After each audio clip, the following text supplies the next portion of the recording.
আমি আসলে সময়ের অপেক্ষা করছিলাম, সো এখন আমার মনে হয় যে কাজ করা উচিত। এখন স্টোরি ভালো হলে, ক্যারেক্টার তো আমি তো কেবল অ্যাক্টিং শিখছি, আমি এখন মনে করি যে অ্যাক্টিংয়ের কিছুই হয় না আমাকে দিয়ে।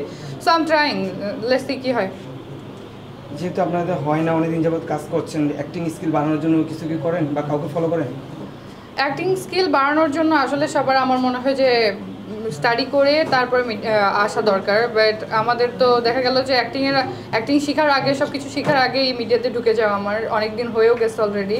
সো ভালো কাজ করতে হলে তো অবশ্যই ট্রেনিং নিতে হবে। সো ভালো কাজ যদি পাই তখন অবশ্যই ট্রেন করে তারপরে আবার কাজে আসবো। যে কোনো অভিনয় শিল্পীকে কাদামাটির মতো হতে হয়, তাকে এতটা নরম থাকলে তাকে যে কোনো চরিত্রের জন্য তাকে ওইভাবে তৈরি করতে হয়। আপনাকে বরাবরই দেখা যায় সবসময় যেন পুতুলের মতো। আমাকে পুতুলের মতো, কাজ আমি ওই প্ল্যানিং নিয়ে আসিনি যে মিডিয়াতে কাজ করবো, এই চিন্তা আমার কখনো ছিল না। হুট করে আসা, আর আসার পরেই থাকে না যে স্ট্রাগল পিরিয়ডের যেটা থাকে সেটা আমার লাইফে ছিল না। সো নিজেকে ভেঙে গড়ার সময়টুকু পাই নাই। আসার পরে থেকে আমাকে যেরকম ডিরেক্টররা ওইভাবেই রেখেছে সব জায়গার মধ্যে। সো ভাঙার সুযোগটাও পাইনি, আর অ্যাক্টিং ওই যে বললাম খুব একটা পারি না। সো ভেঙে যে ওইভাবে অ্যাক্টিং করতে হলে লং টাইমের দরকার, সো সময়টা পাওয়া হয় নাই। ইনশাল্লাহ ট্রাই করবো ভালো কোনো গল্প পেলে। আপনার লুকটা একটু ডিফারেন্ট, মনে হয় অনেকে বলে যে ওয়েস্টার্ন টাইপ, এই জন্য কি আসলে ওই ধরনের চরিত্রে আপনাকে পায় না নির্মাতারা, বা ওই ধরনের গল্পের জন্য আপনি অ্যাক্টিং করতে পারেন না? অ্যাক্টিং না, অ্যাক্টিং যে পারে সে সব ক্যারেক্টারই পারে। এখন মেকআপের উপর ডিপেন্ড করে একটা ক্যারেক্টার আসলে, যে একটা ক্যারেক্টারে একটা মেকআপ দিলে আমার চেহারাটা চেঞ্জ হয়ে যাবে, আমার অ্যাক্টিংয়ের ক্যারেক্টারটাও চেঞ্জ হয়ে যাবে, কিন্তু অ্যাক্টিং তো আমার হাতে। সো আমার আসলে অ্যাক্টিংটা শেখা দরকার। আপু আসলে আপনার লুকিংটা যেমন প্রিয় অঙ্গে বললো যে একটু ভিন্ন, আসলে আমাদের ট্রপিক্যাল যে হিরো আছে তাদের থেকে আপনাকে রাশিয়ান বলে কেউ আসলে সম্বোধন করেছে কিনা, বা ভ্রান্তির শিকার হয়েছে কিনা? হ্যাঁ, অনেকে বলে, অনেক কান্ট্রিরই বলে, বাট আমি বাংলাদেশি হিসেবে নিজেকে প্রেজেন্ট করতে বেশি ভালোবাসি, বিকজ আমি বাংলাদেশি।